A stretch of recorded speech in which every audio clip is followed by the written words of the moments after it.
I'm Aaron Weintraub, and this is Inside Kurdistan.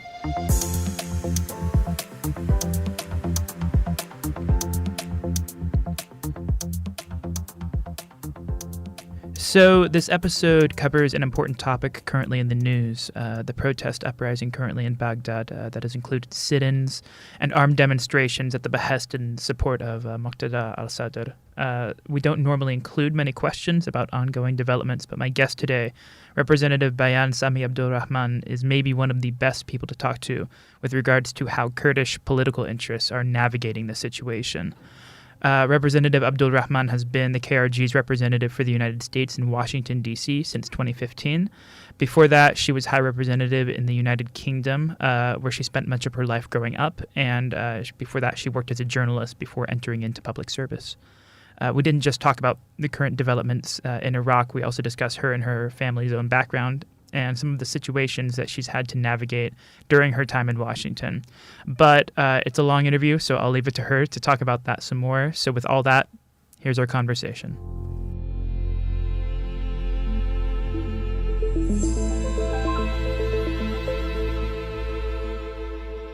Representative Abdul Rahman, thank you so much for joining me today. Thank you for having me. I wanted to start, before we get into discussing some of the topics of the day, by asking you about your family and upbringing. Specifically, your father was a very prominent figure in Kurdish history. Thank you very much. So my parents were both born in Sinjar or Shingal, and our family historically is from Shingal.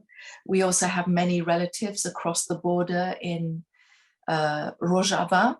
We also have many relatives in Bakur, in Kurdistan of Turkey and Kurdistan of Syria, and of course Shingal or Sinjar. My father won a scholarship, an Iraqi government scholarship in the 1950s, and studied engineering at Manchester University in the UK. And really he was self-made. Of course, he came from a relatively well-off family. I mean, he wasn't underprivileged, but still to have grown up in Shingal, to have made it all the way to a university in the United Kingdom, that was all his own academic skills and his own ambition. After finishing his studies in Britain, he returned, he married my mother, and he at first worked at the Iraqi oil ministry as an engineer, I believe. And then very soon he joined the Kurdistan Democratic Party in the early 1960s and was very close to our leader, Mullah Mustafa Barzani, and rose up through the ranks of the Kurdistan Democratic Party. But I also want to say a little bit about my mother. Kurdish women and their role in the Kurdish struggle is often overlooked. And I don't say this just because she is my mother. I want to say this on behalf of other Kurdish women who have played a role in the Kurdish struggle. My maternal grandfather, Amin Abdul Rahman, was a very well-known, highly respected figure in Sinjar or Shingal. He was exiled, he was imprisoned for his pro-Kurdish activities. He was also a supporter of Mullah Mustafa Barzani, and of course they knew each other personally. So my maternal grandfather was also a personality that I think should not be forgotten. And my mother too, she was a mother, she was a housewife, if you like, to use a Western term. But she supported my father in all of his activities. She was a deep, deep patriot and a campaigner. And the way I would describe my parents, my father was a leader, a statesman, a politician. My mother was a campaigner. And that made for some very interesting dinner time conversations at the family table. I'm going to jump forward and I'm going to skip over a lot of my parents' history, but basically my father rose through the ranks of the Kurdistan Democratic Party to a position in the Politburo and was eventually the Secretary General of the Kurdistan Democratic Party. He also was one of the leading figures when it came to negotiations, for example, with various Iraqi governments, also with other parties. He was one of the people who negotiated the 1970 autonomy agreement with the Ba'ath Party. And the 1970 autonomy agreement really is a foundation for what we have today. It demanded autonomy for Kurdistan to have the right to teach in Kurdish and so on. He also was one of the cabinet ministers in 1970 who were Kurdish. Part of the 70 autonomy agreement was that Kurdish ministers would be able to participate in the Iraqi cabinet. So he was among those, as well as many other prominent figures. Years later, my father broke away from the Kurdistan Democratic Party and established his own political party, Parti Gal, for short, which is the People's Party. Eventually, he rejoined the KDP and again joined the Politburo. And I'm skipping over many, many years of struggle and political activity. I'm going to skip over to the late 1990s when my father became the deputy prime minister of the Kurdistan regional government, while also in the leadership of the Kurdistan Democratic Party. And then in 2004, my father was assassinated in a terrorist attack that hit both the KDP and the PUK on February 1st, 2004. Many people were killed in that attack in both parties. Children were killed in that attack. And among those who were killed were my father, Sami Abdul Rahman, and my elder brother, Salah, who was with my father at that moment. So I know many people really want me to talk about what happened on February 1st, 2004. For me, it's actually more important to talk about my brother Salah and my father Sami and how they lived and how they struggled for Kurdish rights and what they achieved in their life. And that is what inspires me. Of course, their death was tragic, as was the death of the others who were taken from their families that day. But we should all be inspired by those people and how they lived, how they struggled, and how they gave their life for Kurdistan. And that's what really inspires me about my brother, Salah, my father, and my mother, who also sadly passed away in 2014, almost exactly 10 years after 1st of February 2004. I don't actually want to talk about the February 1st attack itself, but I would like to ask, do you believe grief is a motivating factor for your work? I wouldn't say grief. I have always been extremely patriotic. I grew up in Britain from the age of 11. So in fact, most of my life, I have lived abroad. But having that family history, my grandfather, I haven't mentioned any of the things that my aunts and uncles did. They've ended up being jailed by Saddam's regime. They've ended up being displaced. I mean, our whole extended family has played a role, as have many other Kurdish families. I'm not saying we're unique by any means. I'm just trying to explain that it's not just my father. There's my mother, my brother who also died, and then my extended family. So having grown up in that atmosphere, even if I was growing up in London, this was all part of my growing up. I grew up under the shadow and at the heart of that kind of family atmosphere. So I was extremely patriotic, and I worked as a journalist. My first career, 17 years, was working as a journalist in the United Kingdom and partly in Japan as well for a British newspaper. All of that time, I was active in the Kurdish diaspora in the UK.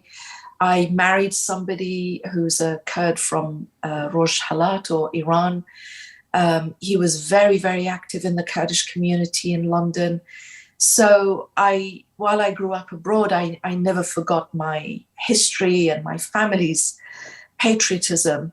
So I was always drawn to that. by around, let's say, 2001, 2002, especially after 9/11, I was very conscious that the world had changed. America was going to invade Iraq or liberate Iraq as we saw it.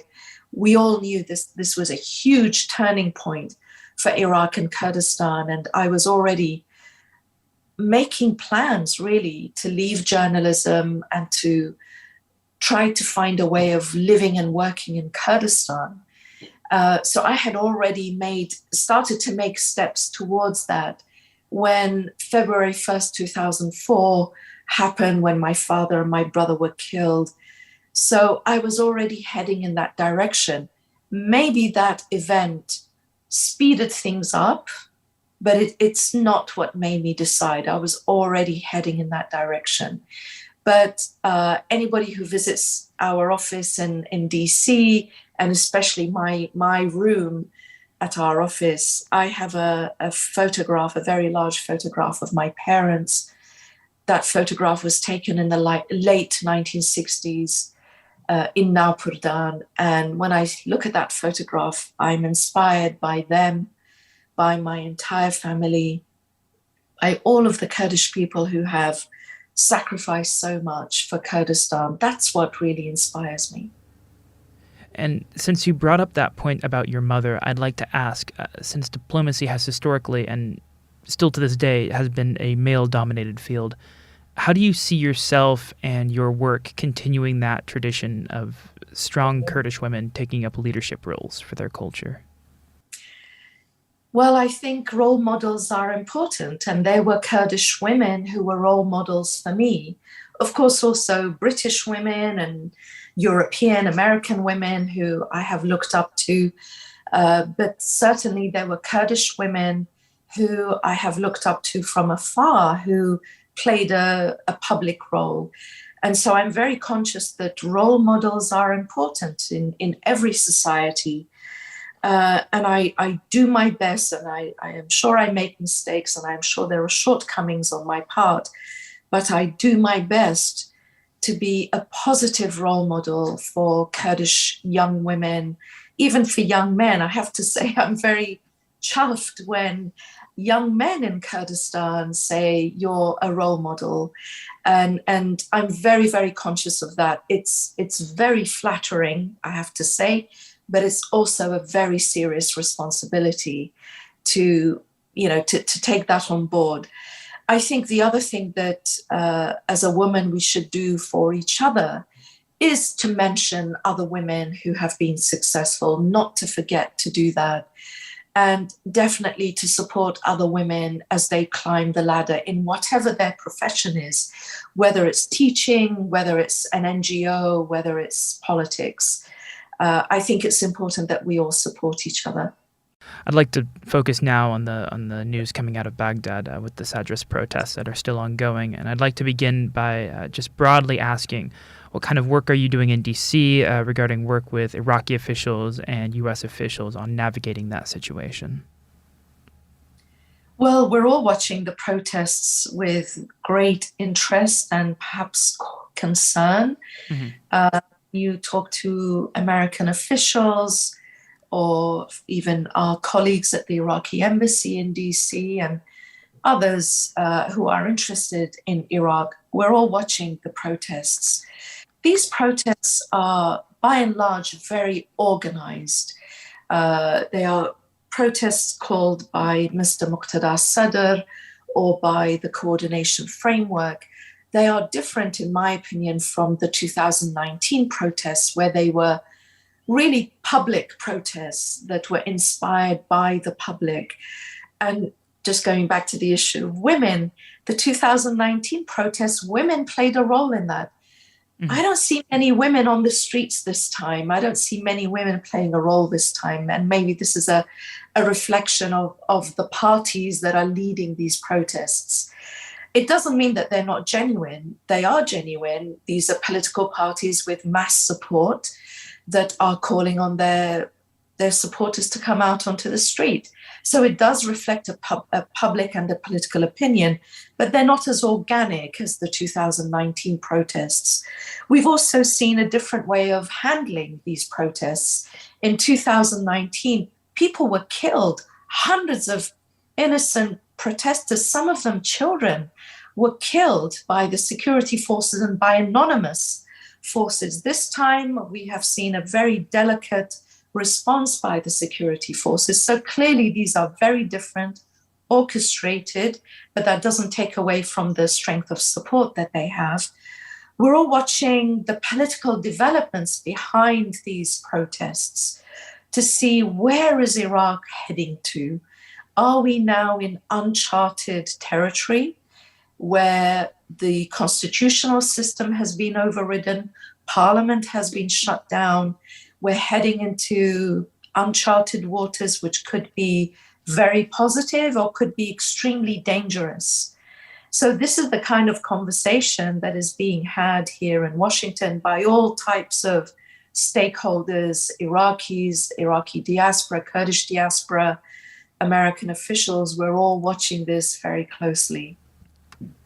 Specifically regarding the party politics in Kurdistan, there was a meeting held between Masoud Barzani and Bafel Talabani of the PUK in what appeared to be an attempt to show a united front with regard to these protests. Obviously, as a diplomat in D.C., you have to work with Iraqi President Barham Saleh and his representatives. He's PUK affiliated and you have PDK affiliation. So at this point, I'm curious, what kind of conversations are you having with them? So just for this, just to declare my interest, if you like, I am the Leadership Council of the Kurdistan Democratic Party. So I'm concerned about what happens politically in Kurdistan on many fronts. One as the KRG representative and the other as a member of the KDP. As KRG representative, I don't talk about internal political dynamics unless I'm asked specifically. KDP and PUK both have their own representatives here in the DC area. So, of course, American officials have expressed their concern repeatedly that the KDP and the PUK have not been united over the selection of a presidential candidate for Iraq. This has been a frustration for everybody, both for the KDP leadership, the PUK leadership, for the public, for Americans, for our friends. Of course, we all want greater unity between the Kurdish parties, all of the parties, especially at this moment, this inflection point that we're seeing in Iraq. I think Kurdish unity is critical. Conversations with Iraqi diplomats, to be honest, we don't really talk about internal Iraqi politics other than to say that here in Washington, neither the Iraqi embassy nor the Iraq Kurdistan representation are going to solve that problem. That is a problem or an issue that needs to be discussed and resolved back home. Here in Washington, we represent our region and our country to the best of our ability while delivering our message to American officials and trying to broaden and smooth the relationship with the United States. To follow up on something you said before when I asked about the protests, you mentioned that you noticed that the response to these protests has been, I believe you said the word is more delicate. And I was wondering why exactly you think that is. Well, there are many. Maybe one answer is that the security forces and whoever was behind the killing and violent repression of the process in 2019 have learned their lesson.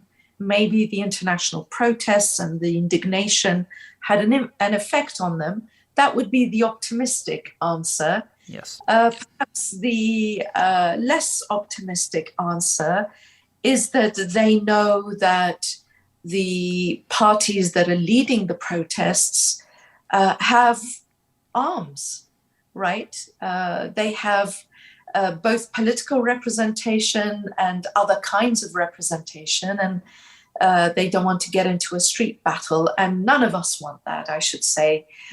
Protests should be peaceful. The response to protests should be peaceful. But I think the dynamics is very different. The protesters in 2019 were members of the public who had nothing, and tragically they suffered for it. So I come from a deeply polarized state as well, called the United States, and the footage from these protests in Baghdad brought to mind one of our own protests, the storming of the Capitol and the coup attempt on January 6th. And I mention this because I want to transition to your own work in D.C., and you've served as representative during 3 different presidential administrations. And I think it's no secret that America can shift identities rapidly, which can be a real roll of the dice. And I'm wondering, throughout your career, how you've navigated that and how your current work with the Biden administration has differed from the Trump and Obama administrations. Well, first of all, we, like other diplomats, we do our best not to enter the fray of internal American politics. Our work on Congress, on the Hill, is very, very bipartisan. We make sure that we try to meet as many Democrats as Republican members of Congress. There is a Kurdish American Congressional Caucus, and there are 4 co-chairs, 2 Democrats, 2 Republicans. So we're very, very clear that we are not entering into domestic American rivalry. That's not our job. And then how do we deal every time there's a change of administration? We wait and see. I'd say most people that we meet, for example, when the Trump administration came into office and then later the Biden administration, most people that we met in those new administrations were respectful of the fact that we're not going to enter party politics, American party politics, and would just want to listen to us or talk to us from a foreign policy point of view. However, where things are different and we have to respond is really the priorities of the new administrations. So I came here in early 2015. So I was here for the last 2 years, 15 and 16, of the Obama administration. And then early 2017, President Trump and his administration came into office. On a foreign policy front, their priorities were maximum pressure on Iran. They weren't sure about NATO. That includes Turkey. Turkey is a partner, and for us, a very important regional player. International religious freedom was a huge priority for the Trump administration. And beating ISIS. They wanted to continue the fight against ISIS. And there were other priorities, but I'm highlighting some of them, some of the ones that were important for us. So we made sure that we were able to discuss those priorities with them and how they were also priorities for us. In 2017, we still had, I believe, 1.5 million, maybe close to 2 million refugees and IDPs who had fled ISIS, the Syrian conflict, and so on. So for us, it was very important that the Trump administration understand the situation of religious freedom in Kurdistan, the number of Christians and Yazidis who had fled to Kurdistan. So I'm just giving that as an example for brevity. When you jump forward to the Biden administration, their initial priorities were climate change, human rights, within that religious freedom, but really human rights, freedom of expression, and so on. And then other priorities, Russia, China, and so on. So what we do is we navigate according to the new priorities, but we still continue with our priorities. We still want the United States to be engaged in Iraq. It's to their benefit, it's to our benefit, and we have shared interests and shared values. So that part doesn't change. The non-partisan work that we do doesn't change, but definitely our engagement with the United States remains very strong, and that doesn't change either. Going back to 2017, that was obviously a very big year for Kurdistan, and I wanted to ask about your work leading up to and following the referendum. Specifically, I wanted to ask about working with the Trump administration and specific officials like for example, Secretary of State Rex Tillerson, who has connections with Kurdistan, as ex-CEO of Exxon. I was wondering if you had navigated any of that with any specific officials and what some of those talks looked like at the time. Certainly, the run-up to the referendum was a period of tension in Erbil-Washington relations. I was campaigning in favor of the referendum, in favor of independence. Of course, we weren't going to declare independence straight away, but it would have set a marker for us and for everybody. So definitely, I navigated some choppy waters here in Washington with officials at the State Department and the White House at the time. And then the period immediately after the referendum in October 2017, that was also a very tense period. But really, I'm very proud and heartened that our relationship with the United States had started really in 91 with Operation Provide Comfort. And there had been enough history in that partnership and friendship that we were able to overcome those very strong tensions around 2017, even into early 2018, when we were fighting some of the militias and Iraqi forces under Prime Minister Abadi. But I think we've crossed that period now and it's behind us, and our relationship with the United States is still very strong.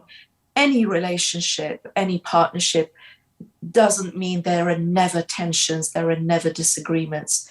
It's natural that there would be.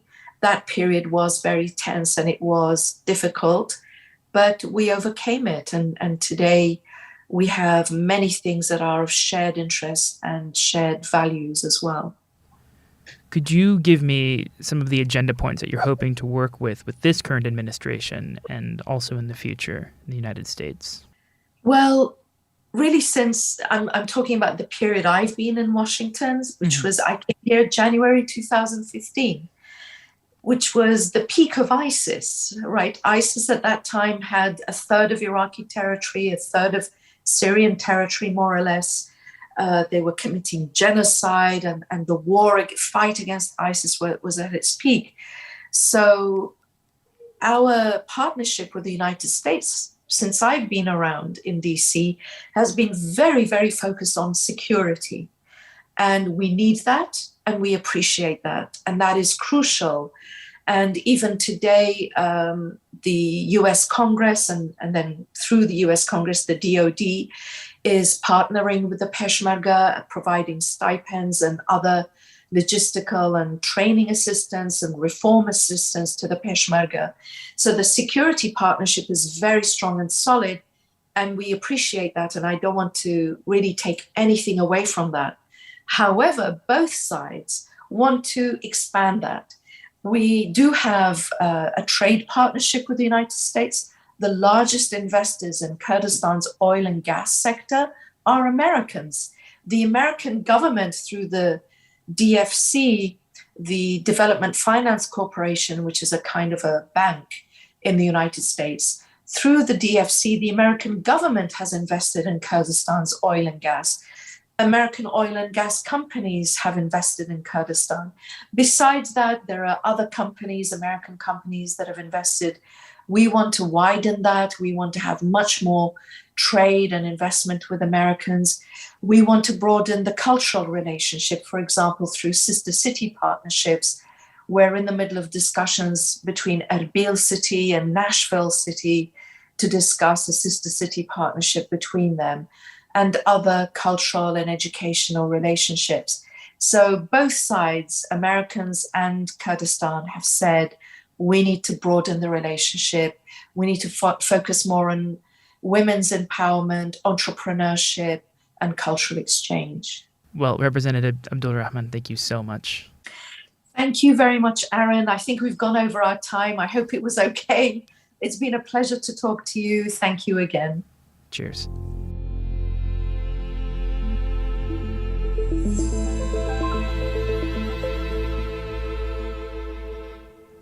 Thanks so much to Representative Abdul Rahman for her time, and thanks to you for listening. Inside Kurdistan is brought to you by the Kurdistan Information Network. You can subscribe to us on Apple, Spotify, or your favorite podcast platform, and be sure to check out our website at kurdistanin.net. If you have any questions, be sure to reach out to us at info@kurdistanin.net, and thanks once again. I've been Aaron Weintraub, and this has been Inside Kurdistan.